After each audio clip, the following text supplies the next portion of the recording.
Hello, I'm Clara, and honestly, I never thought I'd be sharing a story like this with strangers. But sometimes life throws you curveballs that are so unbelievable, you need to get them out there just to process them yourself.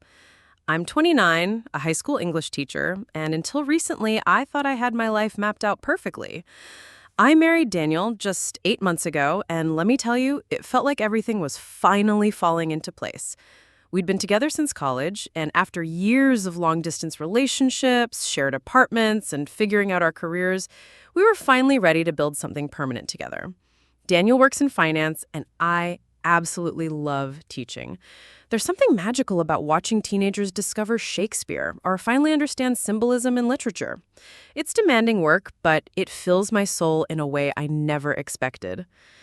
Before we jump back in, tell us where you're tuning in from. And if this story touches you, make sure you're subscribed, because tomorrow I've saved something extra special for you. The thing is, Daniel and I had this plan. We'd talked about it endlessly during those late-night conversations that couples have when they're planning their future together.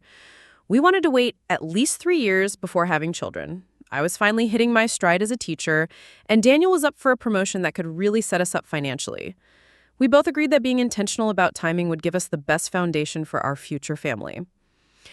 I want to be able to give our kids everything, Daniel had said one evening as we sat on our tiny apartment balcony sharing takeout Chinese food. Not just material things, but stability. I want us to be ready. I remember nodding enthusiastically. And I want to feel confident in my career first. I've worked so hard to get where I am, and I love what I do. When we do have kids, I want to be able to balance everything without feeling like I'm shortchanging anyone. It felt so mature, so responsible. We weren't those couples who stumbled into parenthood unprepared. We had goals, timelines, and most importantly, we were on the same page about everything. Or so I thought. The first hint that not everyone shared our vision came during a Sunday dinner at Daniel's parents' house about a month after our wedding. His mother, Helena, had prepared this elaborate spread: roast chicken, homemade tortillas, rice and beans that took hours to perfect. She's an incredible cook, I'll give her that. But there's always this underlying tension when we visit. Helena is one of those women who believes marriage should fundamentally change a woman's priorities. She had Daniel when she was 22, and his sister Janine followed 2 years later. To her, waiting to have children is practically selfish. "Clara, mija," she said as she passed me the salad, her voice dripping with that particular sweetness that somehow manages to sound condescending. "Clara, mija, you're looking a little thin. Are you eating enough? You need to keep your strength up." I forced a smile. "I'm eating plenty, Helena, just staying active with work in the gym." She glanced at my untouched wine glass. "You know, when I was your age, I was already thinking about giving my mother-in-law grandchildren. There's nothing quite like the joy of a baby in the family." Daniel shifted uncomfortably beside me. "Mom, we've talked about this. Clara and I are waiting a few years." Helena's laugh was light, but her eyes stayed serious. "Oh, mijo, plans change. Life has a way of surprising us. Sometimes what we think we want isn't what's actually best for us." Miguel, Daniel's father, cleared his throat quietly and changed the subject to something about work. But Helena's words hung in the air. The way she looked at me, like I was somehow depriving her of something that was rightfully hers, made my skin crawl. Later that night, as Daniel and I drove home, I brought it up. "Your mom really wants us to have kids soon, doesn't she?" Daniel sighed, running his hand through his hair. "She's always been like that. She just gets excited about the idea of grandchildren. Don't take it personally." But it did feel personal. It felt like Helena saw my career aspirations and our careful planning as obstacles to what she really wanted. And what bothered me most was that Daniel seemed to think I should just brush it off. "It's not about her excitement," I said carefully. "It's about respect for our decisions. We agreed to wait, and that should be the end of the discussion." "I know, babe, and I support that completely. Mom will come around." I wanted to believe him, but something about Helena's expression that night stuck with me. It wasn't just disappointment or wishful thinking, it was determination. Like she'd already decided that our plan wasn't going to work for her timeline. Over the next few weeks, I threw myself into work with a renewed energy. My sophomore classes were reading Romeo and Juliet, and I loved watching them grapple with the themes of family pressure and personal choice. Only if I'd known how relevant those themes were about to become in my own life. Everything seemed normal. Daniel and I fell into our married routine, morning coffee together, quick texts during the day, evening walks around our neighborhood. We talked about weekends. Plans, his work projects, my students' progress. We were building the foundation we dreamed of, one ordinary day at a time. I was so focused on our future that I completely missed the signs that someone else was actively working to change it. The thing about manipulation is that it starts so small, so seemingly innocent, that you don't recognize it until you're already caught in the web. Helena's interference began with what appeared to be simple, motherly concern, and honestly, I was probably too trusting for my own good. It started about 3 weeks after that uncomfortable dinner conversation. Daniel and I had invited his parents over for Sunday brunch, my attempt to show Helena that I could be domestic and welcoming. I'd spent the entire morning making fresh pancakes, cutting fruit, and brewing the perfect pot of coffee. I wanted her to see that I wasn't the selfish career woman she seemed to think I was. "Clara, this is lovely," Helena said as she surveyed my dining room table. "You've really made this place feel like home." I felt a little surge of pride. "Thank you. I wanted to create something special for family meals." "You know what would make it even more special?" She smiled, that sweet smile that never quite reached her eyes. "Let me help you organize your kitchen properly. I noticed last time that you could use better storage solutions." Before I could respond, she was already moving toward the kitchen, and I felt obligated to follow. Daniel and Miguel were engrossed in some sports conversation, leaving me alone with his mother as she began opening my cabinets. "Oh, mija, you have so much potential here," she said, pulling out containers and rearranging them. "But organization is key to a happy home. Let me show you how I arranged my kitchen when Daniel was growing up." For the next hour, Helena reorganized my entire kitchen. She moved spices, rearranged dishes, and somehow made everything look more efficient. I should have been grateful, but something about watching her handle my things felt invasive. "Now, let's tackle your medicine cabinet," she announced, heading toward the bathroom. "Good organization starts with the essentials." I hesitated. "Helena, that's really not necessary." "Nonsense. I'm here to help. Besides, you never know when you might need to find something quickly." Before I could protest further, she was in my bathroom, opening the medicine cabinet above the sink. I watched, feeling increasingly uncomfortable as she examined our over-the-counter medications, vitamins, and yes, my birth control pills. "Clara, you have duplicate bottles of some things here. And look, some of these medications are expired. You need to be more careful about these things." She began removing items, sorting them into piles on the bathroom counter. My birth control pills disappeared into her purse for a moment before she pulled out what looked like the same package and placed it back on the shelf. "There," she said, stepping back to admire her work. "Much better. You'll thank me later when you can find everything easily." I nodded absently, but something felt off. The bathroom looked organized, sure, but it felt different somehow, like it wasn't quite mine anymore. When Daniel found us a few minutes later, Helena was disposing of expired medications in our kitchen trash. "Your wife is so lucky to have help getting organized," she told him. "Young wives today don't always know these domestic tricks." Daniel smiled and kissed my cheek. "Mom loves to help. She organized our entire house when I was a kid." After they left, I stood in my reorganized bathroom feeling unsettled. Everything looked neat and efficient, but I couldn't shake the feeling that Helena had crossed a boundary.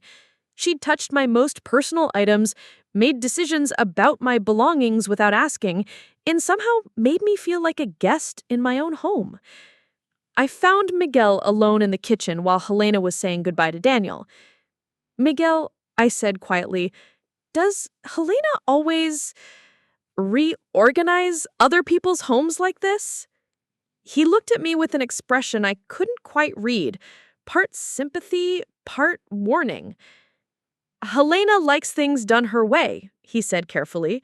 She means well, but she's never been good at understanding boundaries. Has she ever interfered in Daniel's other relationships? Miguel was quiet for a long moment, washing dishes with more attention than they required.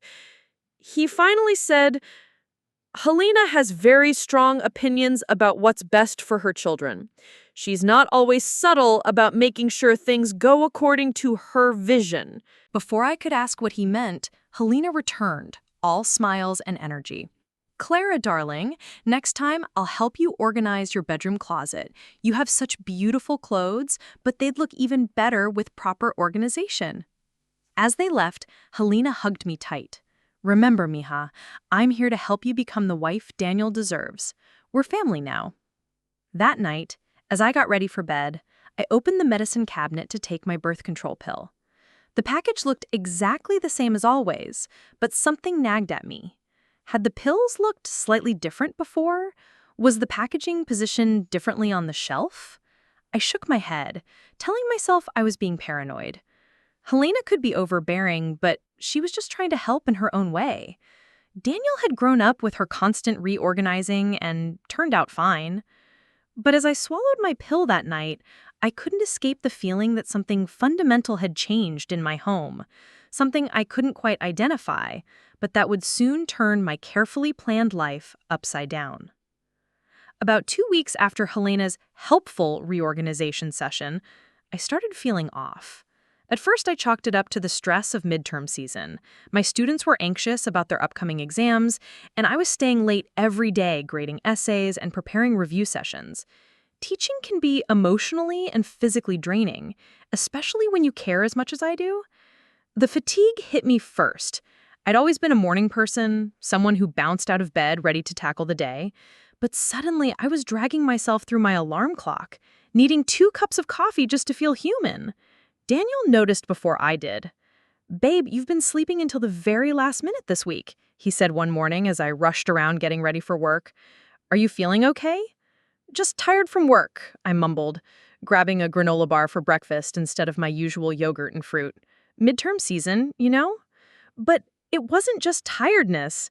By the 3rd week, I was experiencing waves of nausea that seemed to come out of nowhere.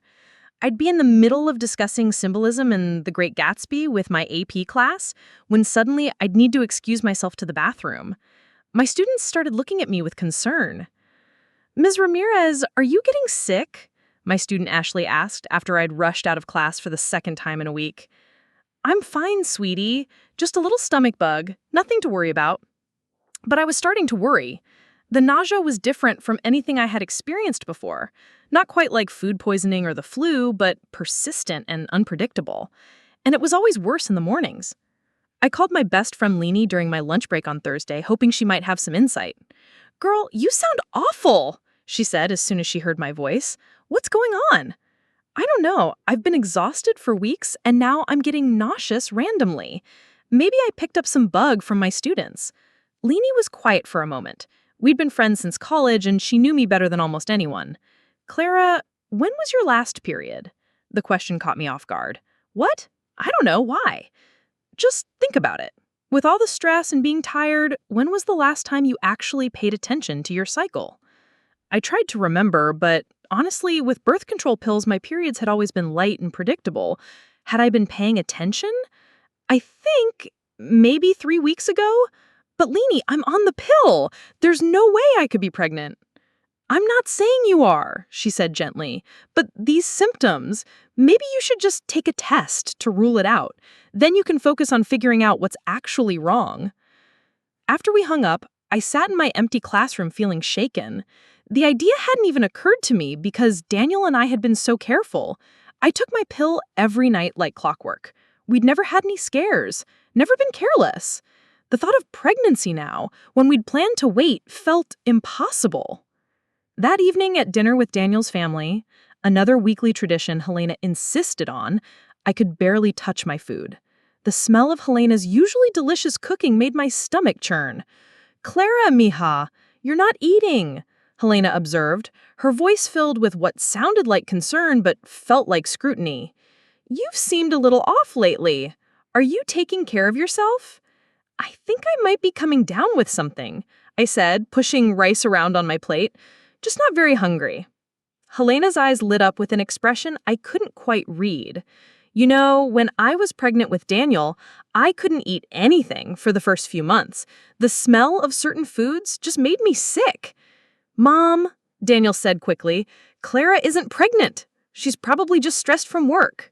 But Helena continued, her gaze fixed on me with an intensity that made me uncomfortable. "You're looking a little different too, mija. There's something about your complexion, almost like you're glowing." I felt heat rise to my cheeks. "I'm not glowing, Helena. I'm probably just pale from being tired." She said, but her smile suggested she thought otherwise. "Well, if you are pregnant, you'd better start eating better. A baby needs proper nutrition." "She's not pregnant, Mom," Daniel repeated, but I noticed he was looking at me with a questioning expression. Janine, Daniel's sister, decided to join the conversation. "Yeah, Clara's been pretty clear about not wanting kids yet, right, Clara? All about that career first." The way she said it made my career sound like a selfish hobby instead of something I'd worked years to build. I felt my frustration rising, but Helena jumped in before I could respond. "Oh, plans change, especially when nature decides to take its course," she said with a knowing smile. "Sometimes our bodies know what we need better than our minds do." The conversation moved on to other topics, but I caught Helena watching me throughout the meal, particularly when I declined wine and barely touched my food. Her expression wasn't concerned. It was satisfied, like she was watching a plan unfold exactly as she'd intended. Later that night, I couldn't stop thinking about Levy's suggestion. The symptoms were undeniable, but the timing felt impossible. Daniel and I had been so careful about everything. We'd talked through our family planning timeline dozens of times. We were nowhere near ready for a baby. But as I lay in bed listening to Daniel's steady breathing, I couldn't ignore the signs my body was sending me. The exhaustion, the nausea, the way certain smells made me sick. And Helena's knowing looks throughout dinner had unnerved me more than I wanted to admit. "Daniel?" I whispered, but he was already asleep. I stared at the ceiling, my mind racing. Tomorrow was Friday, which meant I could stop by the pharmacy after school without having to explain my absence to anyone. I'd buy a pregnancy test just to rule it out, like Lenny suggested. Then I could focus on figuring out what was actually making me sick and get back to my normal routine. But even as I made this plan, part of me already knew what the test would reveal. And I had no idea how drastically that little plastic stick was about to change everything I thought I knew about my marriage, my family, and the people I trusted most. Friday afternoon, I found myself standing in the pharmacy aisle staring at rows of pregnancy tests like they were written in a foreign language. I'd never bought one before, never had a reason to. The boxes all promised accuracy, early detection, results in minutes. I grabbed the most expensive one, figuring if I was going to do this, I might as well get the most reliable option. The teenage cashier barely looked at me as she scanned the box, but I felt like I was wearing a neon sign announcing my potential pregnancy to everyone in the store. I stuffed the test into my purse and drove home in a daze, my hands shaking slightly on the steering wheel. Daniel wouldn't be home for another hour, which gave me time to take the test privately and process whatever result I got. I kept telling myself it would be negative, that I'd laugh about this paranoia later and focus on figuring out what was actually making me sick. But as I sat in our bathroom holding that plastic stick and reading the instructions for the third time, I couldn't shake the feeling that my life was about to change in ways I wasn't prepared for. 3 minutes. That's all it takes to potentially alter everything you've planned for your future. I set the timer on my phone and paced around our small apartment, trying to distract myself by straightening pillows and organizing mail. When the timer went off, I almost didn't want to look. 2 pink lines. Clear as day. Unmistakable. I sat down hard on the bathroom floor, staring at the test in disbelief. This wasn't possible. We'd been so careful, so responsible. I took my pill every single night without fail. We'd never had an accident, never been careless even once. My first thought was that the test was wrong. These things had false positives, sometimes right. But even as I tried to rationalize it away, I knew in my gut that the test was accurate. All those symptoms suddenly made perfect sense. I was pregnant. When Daniel got home an hour later, I was still sitting on our couch holding the test, trying to wrap my mind around what this meant for everything we'd planned. "Daniel, we need to talk," I said, my voice barely above a whisper. Something in my tone made him stop mid-motion as he was loosening his tie. "What's wrong? You look pale." I held up the pregnancy test without saying anything. I watched his face transform from confusion to shock to something I couldn't quite identify. That's positive?" he asked, sitting down heavily in the chair across from me. I nodded, still not trusting my voice. For a long moment, we just stared at each other. This should have been a moment of joy. Eventually, once we processed the surprise, we loved each other, we were married, we wanted children. Just not yet.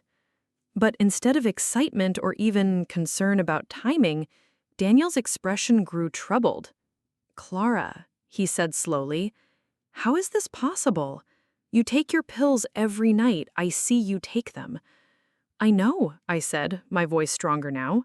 "I've been taking them religiously. I don't understand how this happened." Daniel ran his hands through his hair, a gesture I recognized as his way of processing stress. "Are you sure you haven't missed any doses, even once?"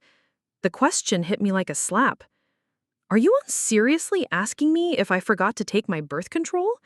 Daniel, you know how careful I am about everything." "I'm not accusing you of anything," he said quickly, but his tone suggested otherwise. "It's just that the timing is really unexpected. We had a plan." "You think I planned this?" The hurt in my voice was unmistakable. "You think I deliberately got pregnant against our agreement?" "I didn't say that," Daniel said, but he wouldn't meet my eyes. "It's just that birth control is pretty reliable when used correctly." I felt like he'd punched me in the stomach.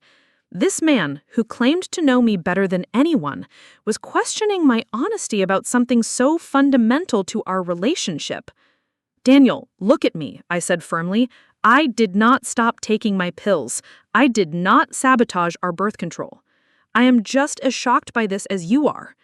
He finally looked at me, and I saw something in his expression that terrified me. Doubt.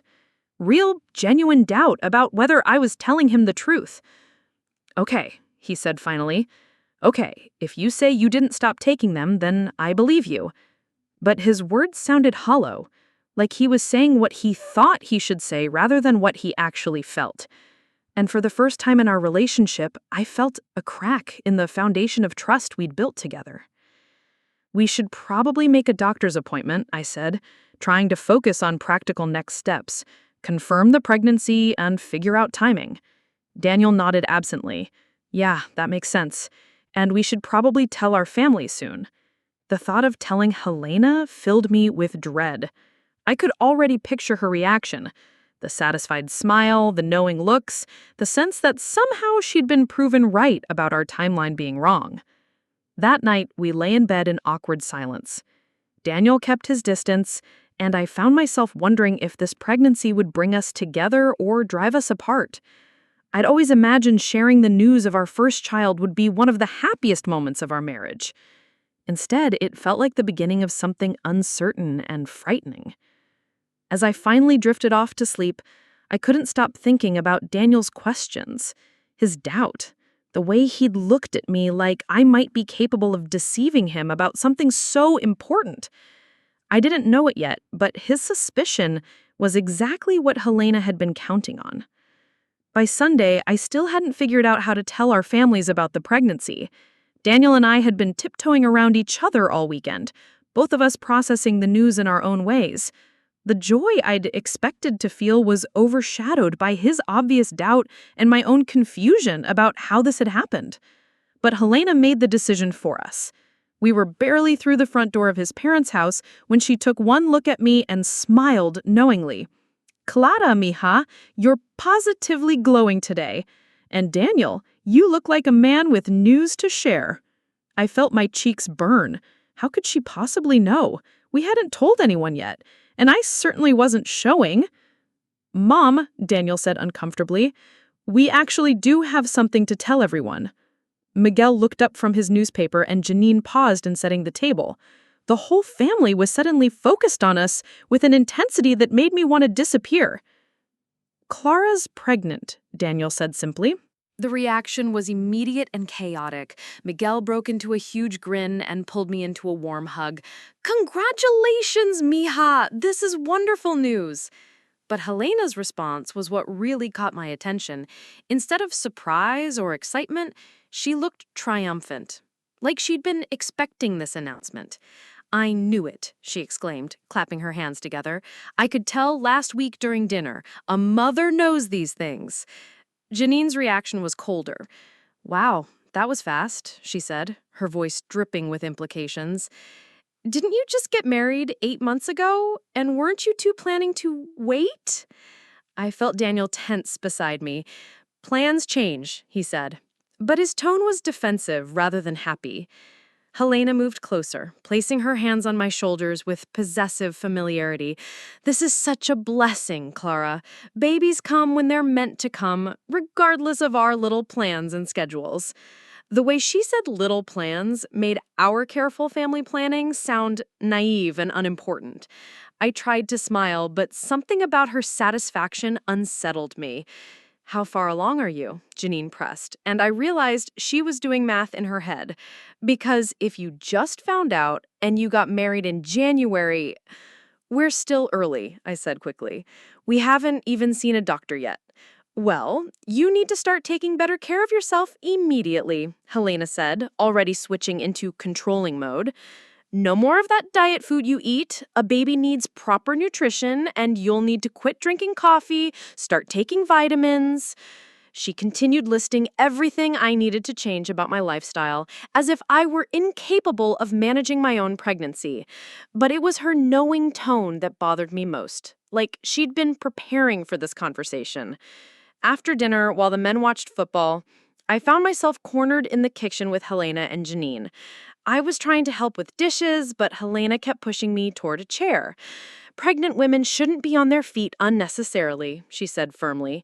You need to start thinking about the baby now, not about proving how independent you are. Janine smirked from her position by the sink. It's funny how quickly priorities change, isn't it, Clara? All that talk about waiting and focusing on your career, and here you are pregnant before your first anniversary. It wasn't planned, I said, feeling the need to defend myself. Oh, really? Janine's eyebrows shot up. Because birth control is pretty reliable these days. You'd have to be pretty careless to get pregnant accidentally. I felt my temper flare. I wasn't careless. Sometimes these things just happen, even when you're careful. Helena exchanged a look with Janine that I couldn't quite read. Of course, mija. These things do happen, especially when a woman wants something badly enough. What's that supposed to mean? I asked. Nothing, dear, Helena said sweetly. Just that sometimes our hearts know what we want before our minds do. Maybe subconsciously you were ready for a baby, even if you thought you weren't. The implication was clear, that I had somehow sabotaged our birth control, either consciously or unconsciously, because I secretly wanted to be pregnant. The accusation was so absurd, it left me speechless. Later, as Daniel and I drove home, I brought up the uncomfortable conversation. Your sister thinks I got pregnant on purpose, I said. Daniel was quiet for a long moment. What did she say exactly? She made comments about birth control being reliable, about how I must have been careless, and your mother suggested I might have wanted this subconsciously.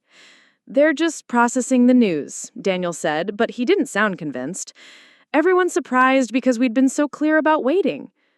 Do you think I did this on purpose? I asked directly. Daniel pulled into our driveway and turned off the car before answering. Clara, I want to trust you, but I have to admit that timing feels really coincidental. Right when my promotion is being finalized, right when you're hitting a good stride in your career, I stared at him in disbelief. Coincidental? Daniel, if I were going to plan a pregnancy, don't you think I'd discuss it with my husband first? Maybe you thought I'd say no if I asked. The words hung between us like a physical barrier. In that moment, I realized that Daniel didn't just doubt my story, he actually believed I was capable of deceiving him about something this fundamental to our marriage. Get out of the car, I said quietly. The reaction was immediate and chaotic. Miguel broke into a huge grin and pulled me into a warm hug. Congratulations, mija! This is wonderful news! But Helena's response was what really caught my attention. Instead of surprise or excitement, she looked triumphant, like she'd been expecting this announcement. I knew it, she exclaimed, clapping her hands together. I could tell last week during dinner. A mother knows these things. Janine's reaction was colder. Wow, that was fast, she said, her voice dripping with implications. Didn't you just get married 8 months ago? And weren't you two planning to wait? I felt Daniel tense beside me. Plans change, he said. But his tone was defensive rather than happy. Helena moved closer, placing her hands on my shoulders with possessive familiarity. This is such a blessing, Clara. Babies come when they're meant to come, regardless of our little plans and schedules. The way she said little plans made our careful family planning sound naive and unimportant. I tried to smile, but something about her satisfaction unsettled me. How far along are you? Janine pressed, and I realized she was doing math in her head. Because if you just found out and you got married in January, we're still early, I said quickly. We haven't even seen a doctor yet. Well, you need to start taking better care of yourself immediately, Helena said, already switching into controlling mode. No more of that diet food you eat. A baby needs proper nutrition, and you'll need to quit drinking coffee, start taking vitamins. She continued listing everything I needed to change about my lifestyle, as if I were incapable of managing my own pregnancy. But it was her knowing tone that bothered me most, like she'd been preparing for this conversation. After dinner, while the men watched football, I found myself cornered in the kitchen with Helena and Janine. I was trying to help with dishes, but Helena kept pushing me toward a chair. Pregnant women shouldn't be on their feet unnecessarily, she said firmly. You need to start thinking about the baby now, not about proving how independent you are. Janine smirked from her position by the sink. It's funny how quickly priorities change, isn't it, Clara? All that talk about waiting and focusing on your career, and here you are pregnant before your first anniversary. It wasn't planned, I said, feeling the need to defend myself. Oh, really? Janine's eyebrows shot up. Because birth control is pretty reliable these days. You'd have to be pretty careless to get pregnant accidentally. I felt my temper flare. I wasn't careless. Sometimes these things just happen, even when you're careful. Helena exchanged a look with Janine that I couldn't quite read. Of course, mija. These things do happen, especially when a woman wants something badly enough. What's that supposed to mean? I asked. Nothing, dear, Helena said sweetly. Just that sometimes our hearts know what we want before our minds do. Maybe subconsciously you were ready for a baby, even if you thought you weren't. The implication was clear, that I had somehow sabotaged our birth control, either consciously or unconsciously, because I secretly wanted to be pregnant. The accusation was so absurd, it left me speechless. Later, as Daniel and I drove home, I brought up the uncomfortable conversation. Your sister thinks I got pregnant on purpose, I said. Daniel was quiet for a long moment. What did she say exactly? She made comments about birth control being reliable, about how I must have been careless, and your mother suggested I might have wanted this subconsciously. They're just processing the news, Daniel said, but he didn't sound convinced. Everyone's surprised because we'd been so clear about waiting. Do you think I did this on purpose? I asked directly. Daniel pulled into our driveway and turned off the car before answering. Clara, I want to trust you, but I have to admit that timing feels really coincidental. Right when my promotion is being finalized, right when you're hitting a good stride in your career, I stared at him in disbelief. Coincidental? Daniel, if I were going to plan a pregnancy, don't you think I'd discuss it with my husband first? Maybe you thought I'd say no if I asked. The words hung between us like a physical barrier. In that moment, I realized that Daniel didn't just doubt my story, he actually believed I was capable of deceiving him about something this fundamental to our marriage. Get out of the car, I said quietly. Clara, get out of the car and think about what you just said to me. That night, Daniel slept in our guest room, and I lay awake staring at the ceiling. My husband thought I was a liar. His family thought I was manipulative. And I had no idea how to prove my innocence when I didn't even understand how this pregnancy had happened. But somewhere in the back of my mind, I kept thinking about Helena's triumphant expression when we announced the news. Like she'd been expecting it. Like she'd known it was coming. Almost like she'd had something to do with it. The doubt in Daniel's eyes haunted me for days. I threw myself into work, trying to distract myself from the growing tension at home, but even my students noticed something was off. "Miss Ramirez, are you okay?" Ashley asked after class on Thursday. "You seem really sad lately." I forced a smile. "Just tired, sweetie. Don't worry about me." But I was more than tired. I was desperate to understand how this pregnancy had happened. And the not knowing was eating away at me. During my lunch break, I called Lenny. "Girl, you sound terrible," she said as soon as she heard my voice. "What's going on?" I told her everything. The pregnancy, Daniel's suspicions, his family's implications that I'd somehow orchestrated this. "Wait, hold up," Lenny said, her voice sharp with anger. "Daniel actually thinks you lied about taking your pills? Your own husband thinks you're capable of that level of deception?" "He says he wants to trust me, but I can see the doubt in his eyes. And honestly, Lenny, I'm starting to doubt myself. What if I did miss a pill and just don't remember? What if I made some mistake?" "Clara, stop. I've known you for 8 years. You're the most careful, responsible person I know. You color code your calendar and set reminders for everything. There's no way you just forgot to take birth control." Her certainty helped, but it didn't answer the fundamental question. Then how did this happen? "I don't know, but there has to be an explanation. Have you considered that maybe something was wrong with your pills themselves?" The suggestion sparked something in my memory. Helena's reorganization session. The way she'd handled my birth control pills, moved them around, briefly put them in her purse. "Lenny," I said slowly, "what if someone tampered with my pills?" "What do you mean tampered?" "My mother-in-law reorganized my medicine cabinet a few weeks ago.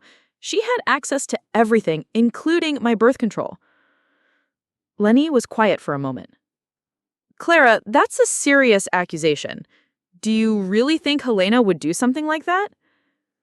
"I don't know what to think anymore. But she's been so desperate for grandchildren. And she was weirdly unsurprised when we announced the pregnancy. Like, she'd been expecting it." "Okay, here's what we're going to do," Lenny said, switching into problem-solving mode. "Do you still have the pill pack you were taking when this happened?" "Yeah, it's in my medicine cabinet." "Meet me after work. Bring the pills. I want to look at them." That afternoon, I met Lenny at her apartment. She worked as a pharmaceutical sales rep, which meant she knew more about medications than most people. When I handed her my birth control pack, she examined it carefully under her desk lamp. "Clara, look at this," she said, pointing to the pills. "These pills look different from your usual brand." I leaned in closer. The pills did look slightly different, a slightly different shade, a slightly different size. But the packaging is the same. The packaging is the same, but these aren't your normal pills. Lenny opened her laptop and pulled up pharmaceutical databases.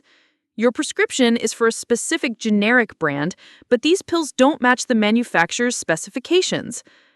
My heart started racing. What are you saying?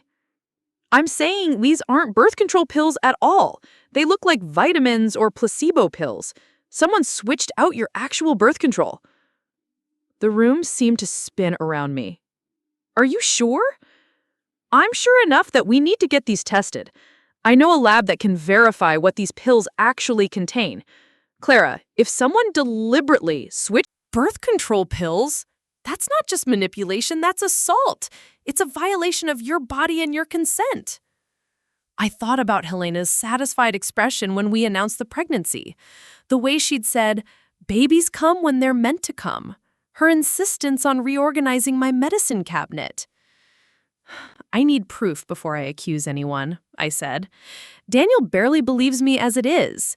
If I suggest his mother deliberately sabotaged my birth control without evidence, he'll think I've lost my mind. Then we get evidence, Lenny said firmly. We get these pills tested and we figure out exactly when they were switched. If Helena did this, we're going to prove it. That weekend, I couldn't stop watching Helena during our family dinner. Every knowing smile, every satisfied glance, every comment about how meant to be my pregnancy was felt like confirmation of my suspicions. When she offered to help me plan the baby's nursery, I had to excuse myself to the bathroom before I said something I'd regret. Miguel followed me into the hallway. "Clara, are you all right?" he asked quietly. I looked at this gentleman who'd always been kind to me, and something in his expression made me take a chance.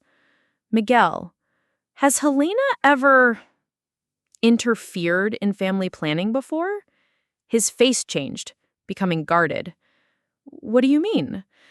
"I mean, has she ever tried to influence when people had children, ever crossed boundaries to get what she wanted?" Miguel glanced around to make sure we were alone, then sighed deeply. "Clara, Helena has very strong opinions about family. She's always believed she knows what's best for everyone." "That's not what I'm asking." He was quiet for a long moment, clearly wrestling with something. Finally, he spoke. "When Daniel's cousin Maria got married, she wanted to wait a few years before having children. Helena disapproved. Maria started having issues with her birth control, pills that didn't work properly." My blood ran cold. "What happened?" "Maria got pregnant much sooner than she planned. Helena was thrilled, said it was meant to be. And Maria never suspected anything?" Miguel's expression was pained. Maria mentioned that Helena had helped her organize her medicine cabinet right before the problem started, but she never could prove anything. I felt like I couldn't breathe. "Miguel, are you saying—" "I'm not saying anything," he said quickly. "I'm just telling you that Helena can be very determined when she wants something." Before I could respond, Helena's voice called out from the kitchen. "Miguel, where did you disappear to?" He squeezed my shoulder gently. "Be careful, Clara. And if you ever need someone to talk to, well, sometimes the truth has a way of coming out." As we rejoined the family, I caught Helena watching me with those calculating eyes, and I knew with absolute certainty that my suspicions were correct. My mother-in-law had deliberately sabotaged my birth control. Now I just had to prove it. The lab results would take 3 business days. 3 days of living with Daniel's growing coldness, 3 days of pretending everything was normal while my world felt like it was crumbling. The tension in our apartment was suffocating. Daniel barely spoke to me except for necessary logistics, and when he did, his voice carried an edge of suspicion that cut deeper each time. Tuesday evening, Helena called while Daniel was in the shower. "Clara, mi Janita, how are you feeling? Are you eating enough? You looked a little pale on Sunday." Her voice dripped with false concern, and knowing what I suspected made every word feel like manipulation. "I'm fine, Helena. just tired. Well, you need to take better care of yourself now. You're not just responsible for your own health anymore. She paused, and I could practically hear her calculating her next words. You know, I've been thinking about what you said about not planning this pregnancy. It's just so surprising given how careful you young people claim to be these days. My grip tightened on the phone. Accidents happen, Helena. Of course they do. But sometimes what we call accidents are really just our subconscious minds getting what we really want. Deep down, maybe you knew it was time to start a family, even if Daniel wasn't ready yet. The implication was clear. She was painting me as someone who would trick her own husband into fatherhood. Helena, I would never deceive Daniel about something so important. Oh, I'm not suggesting you did it on purpose, dear. But sometimes women, well, they get a little careless when their biological clocks start ticking. It's perfectly natural. When Daniel got out of the shower, I was still holding the phone, my hands shaking with rage. Mom wants to talk to you, I said, handing him the phone without another word. I went to our bedroom and closed the door, but I could hear their conversation through the thin walls. Helena's voice was too low to make out words, but Daniel's responses were increasingly troubled. I know, Mom. Yes, the timing is strange. I've been thinking the same thing. I just don't know what to believe anymore. When he finally came to bed, the distance between us felt like an ocean.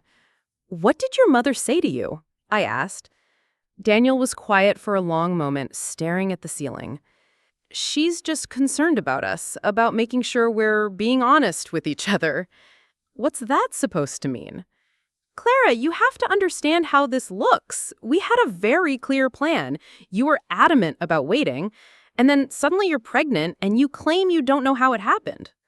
I sat up in bed, staring at him in the dim light from our bedside lamp.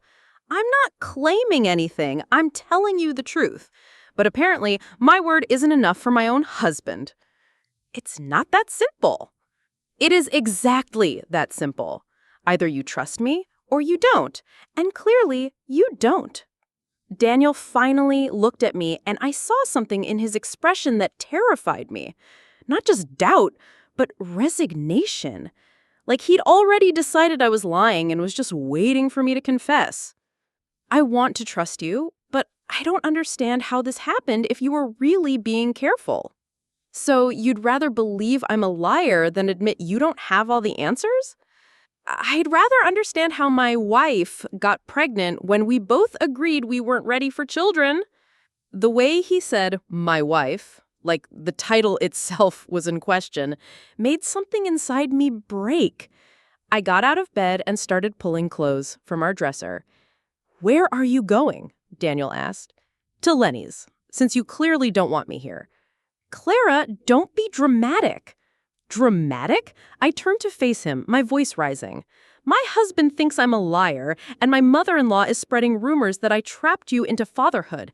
How exactly should I be reacting? His silence was answer enough. I packed a bag and left that night. And for the first time in our relationship, Daniel didn't try to stop me. At Lenny's apartment, I collapsed on her couch and told her everything. Helena's phone call, Daniel's growing suspicion, the way his entire family was treating me like a manipulative schemer. This is exactly what she wanted, Lenny said, her voice tight with anger. She's not just trying to force you into having children, she's trying to destroy your marriage by making Daniel question everything he knows about you. It's working, I said miserably. He doesn't trust me anymore. Even if we prove Helena switched my pills, how do we fix the damage she's already done? We prove she's a manipulative psychopath who violated your body and your marriage for her own selfish desires, Lenny said firmly, and we make sure everyone knows exactly what kind of person she really is. Wednesday morning, Daniel texted me, Mom wants to have lunch with you today. She says she wants to clear the air. I showed the message to Lenny, who immediately became suspicious. She's making her next move. Whatever she says, record it. We need evidence of her attitude about this pregnancy. I met Helena at a quiet restaurant downtown, my phone recording in my purse.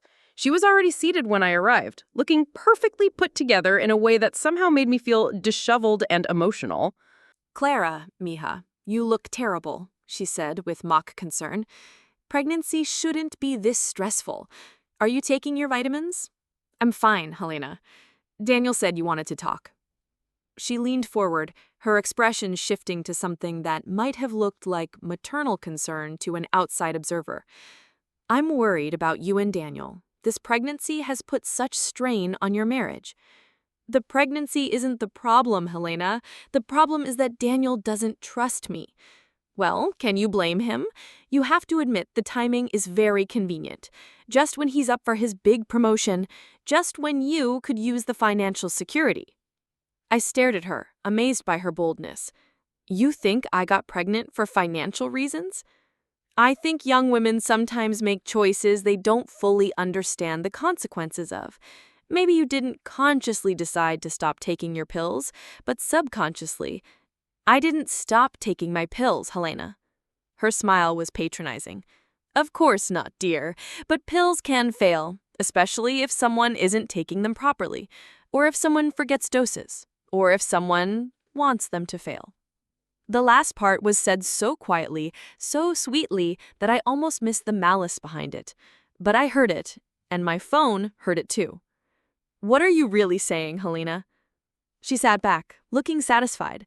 "I'm saying that sometimes life gives us what we need, even when we think we don't want it. This baby is a blessing, Clara, and once you stop fighting it and accept that this is how things were meant to be, you'll be much happier." "And what if I can't accept it? What if I really didn't plan this pregnancy?" Helena's mask slipped for just a moment, and I saw something cold and calculating in her eyes. "Then you'll have to live with the consequences of your choices. Daniel is a good man, but he won't stay with someone he can't trust. And a woman who would lie about something this important, well, that's not the kind of woman who deserves a man like my son." When I got back to Lenny's apartment, my hands were shaking as I played back the recording. Helena's words were carefully crafted to sound like concerned advice, but the underlying message was clear. Accept the pregnancy and the narrative that I had somehow caused it, or lose my husband. She's not just manipulative, she's threatening you. She's telling you exactly what she'll do if you don't play along with her story. That evening, Lenny got the call we'd been waiting for. The lab results were in. "The pills contain no active contraceptive ingredients," she told me, her voice grim. "They're basically multivitamins designed to look like birth control pills. Professional quality, whoever did this knew exactly what they were doing." I felt vindicated and terrified at the same time. We had proof that my pills had been tampered with, but we still needed to prove Helena was responsible. And even with evidence, I wasn't sure Daniel would believe me over his mother. "What's our next step?" I asked. Lenny's smile was fierce. "Now we set a trap. If Helena did this once, she's probably done it before, and people who think they're untouchable tend to get sloppy."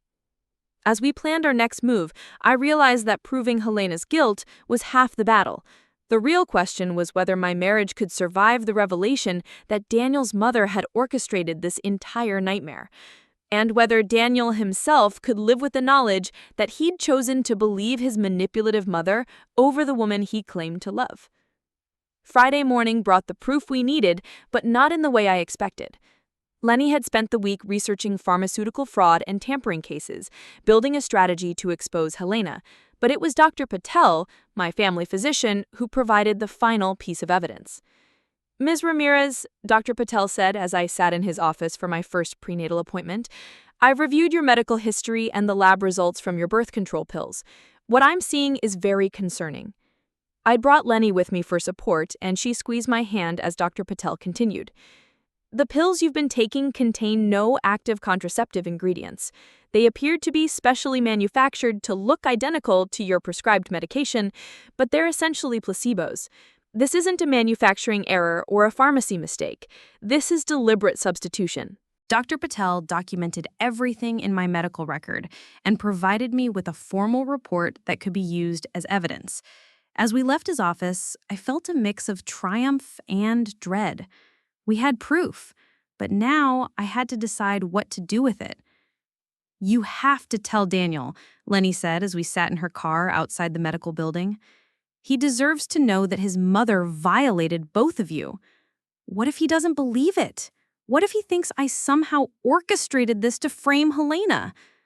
Then you'll know exactly where his loyalties lie, Lenny said grimly. Clara, this isn't just about proving your innocence anymore.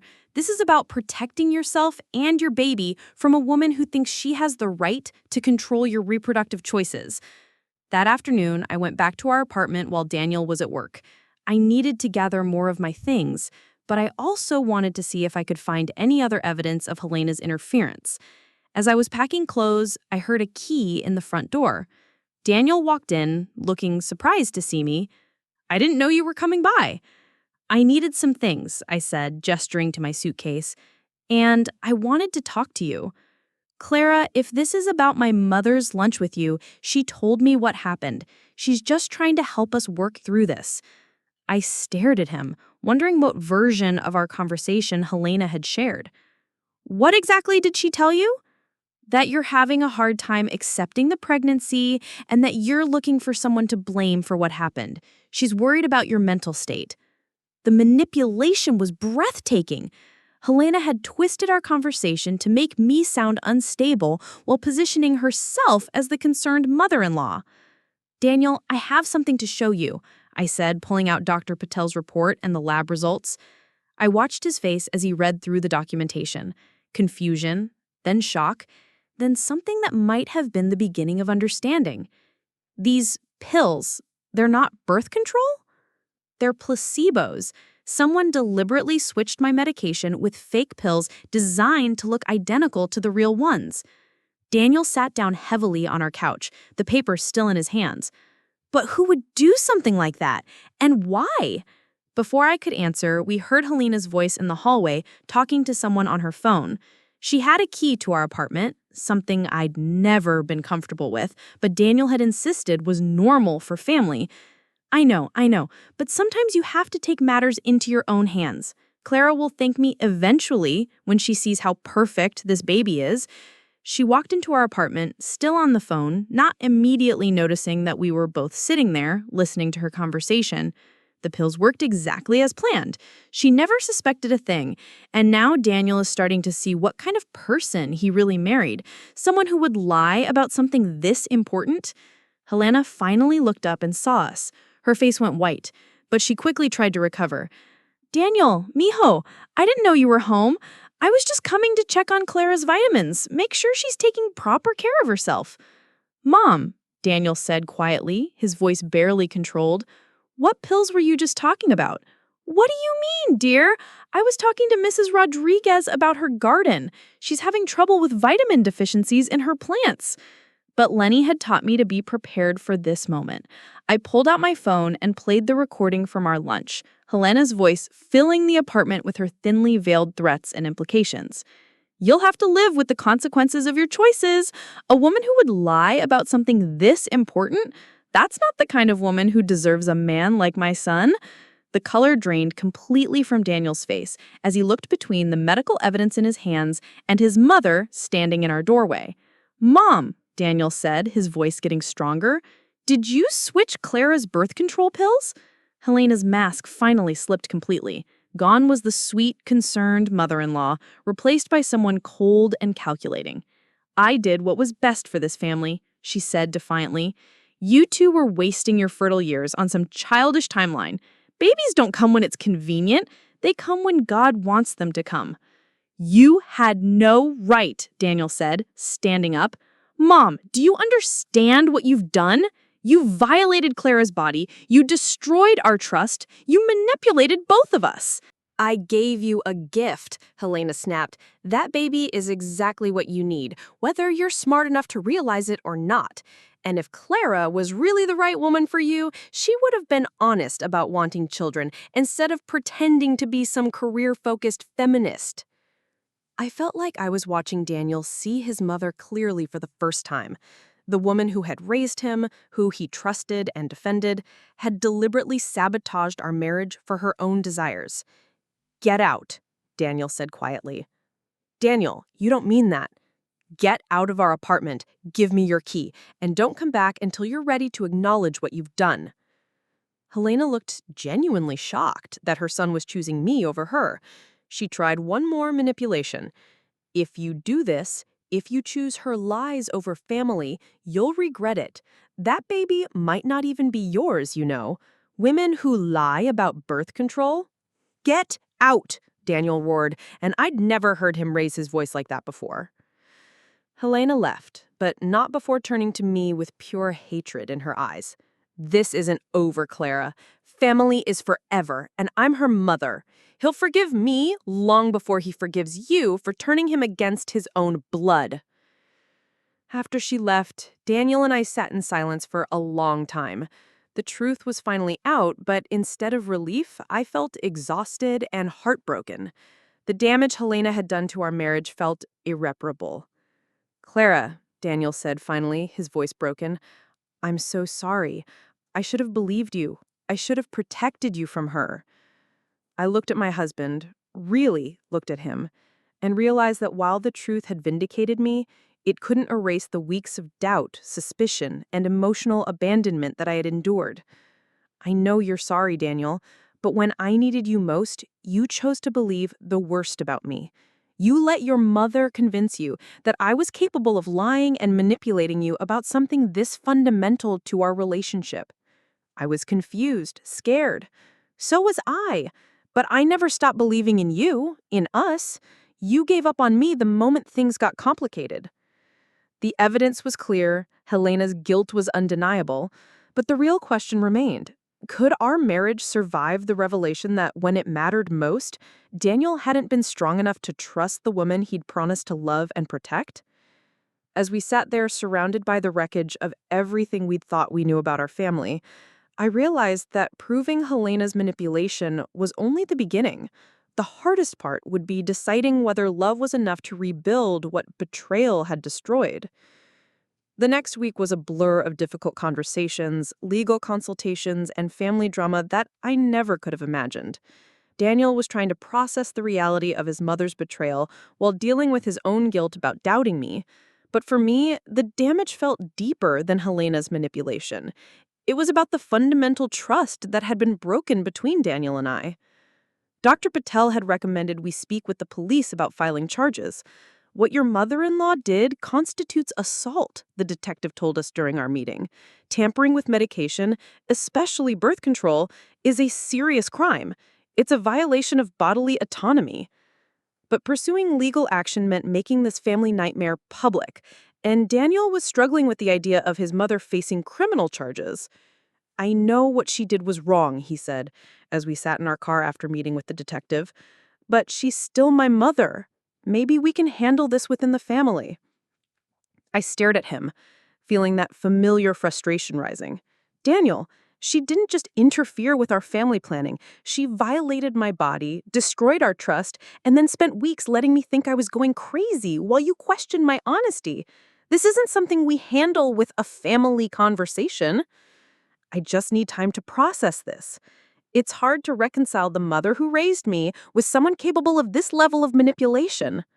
While you're processing, I said, my voice getting sharper, Helena is probably planning her next move. She made it very clear that she doesn't think this is over. I was right to be concerned. That evening, Helena called Daniel, and even though he didn't answer, she left a voicemail that chilled me to the bone. Daniel, mijo, I know you're angry with me right now, but you need to think about what's really going on here. Clara has turned you against your own family. She's using this pregnancy to manipulate you, just like she planned from the beginning. When you realize what kind of person you really married, remember that your family will always be here for you. She also called Miguel, Janine, and several family friends, spinning a story about how I was trying to destroy the family with false accusations. By the weekend, Daniel was getting calls from relatives I'd never met, all expressing concern about his unstable wife and her attacks on poor Helena.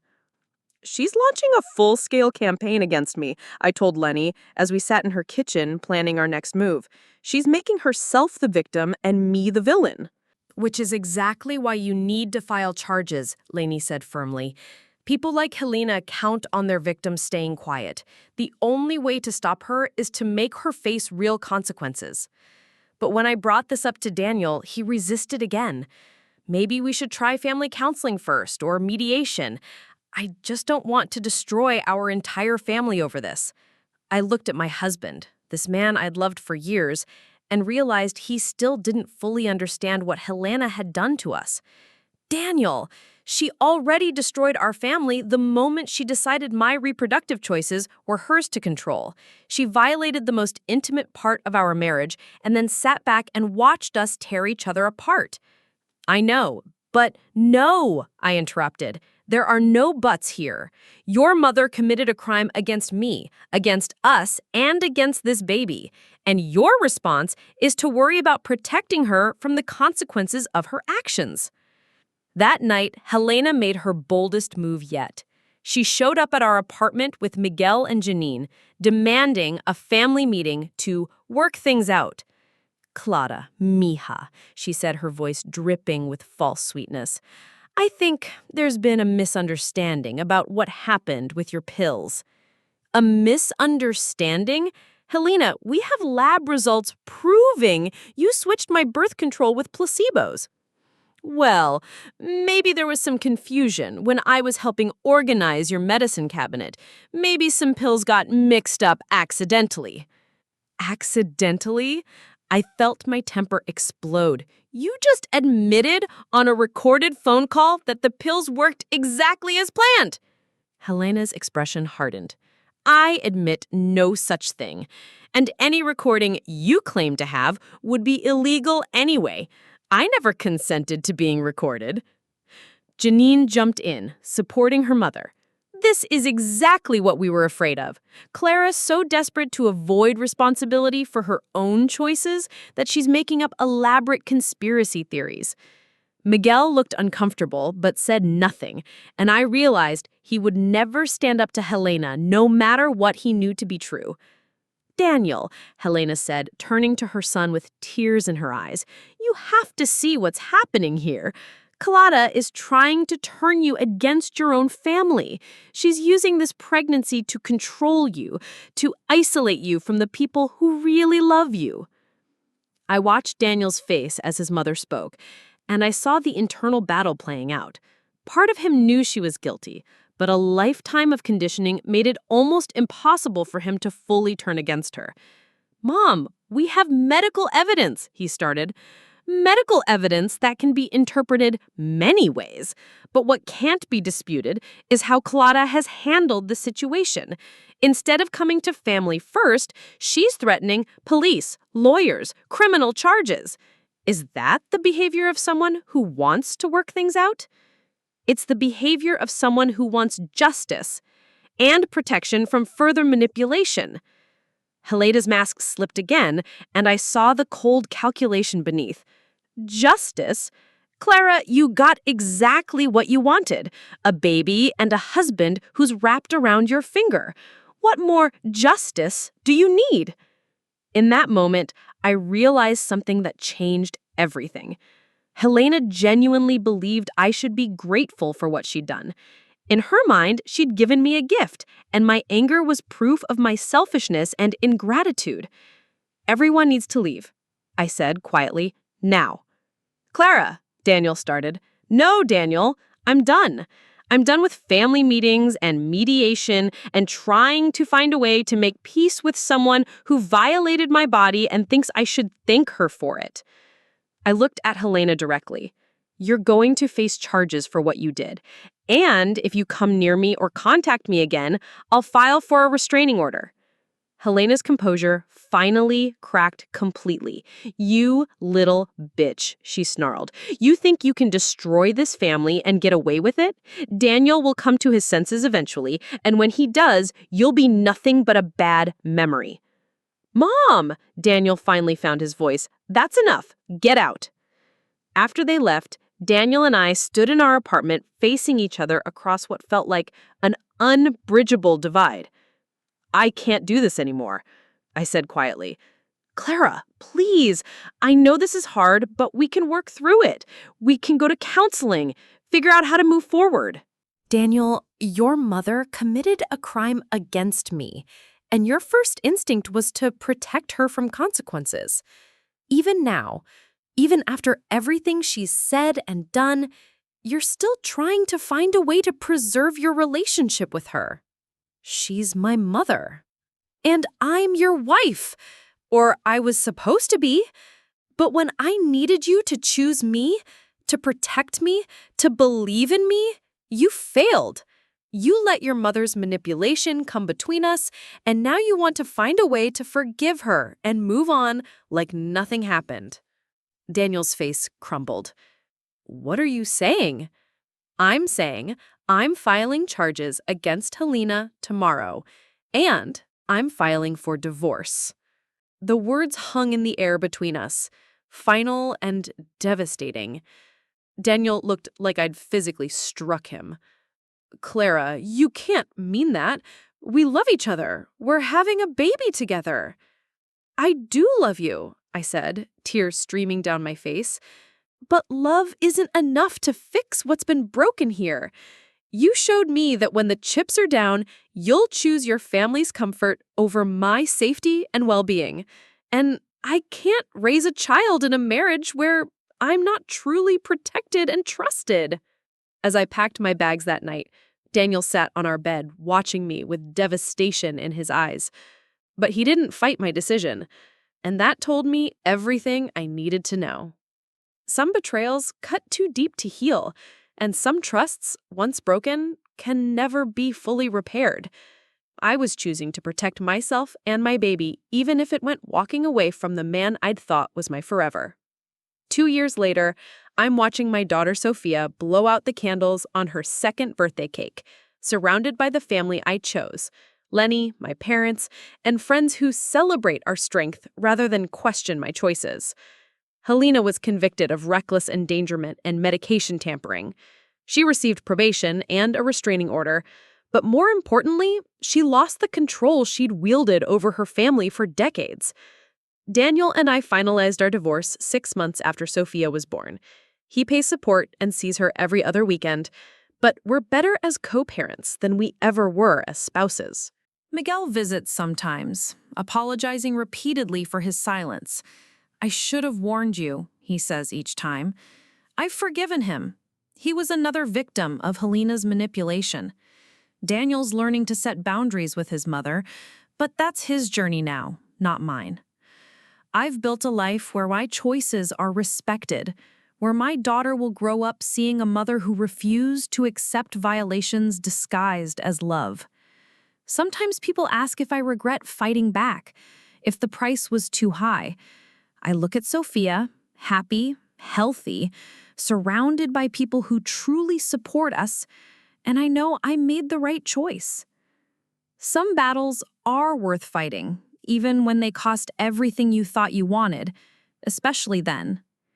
Today, watching Sophia laugh with pure joy, I'm grateful for the strength I found to choose authenticity over acceptance, truth over peace, and my own worth over a toxic family's version of love. Helena thought she was giving me a gift when she forced this pregnancy. In a twisted way, she was right. Sophia is the most precious gift I've ever received.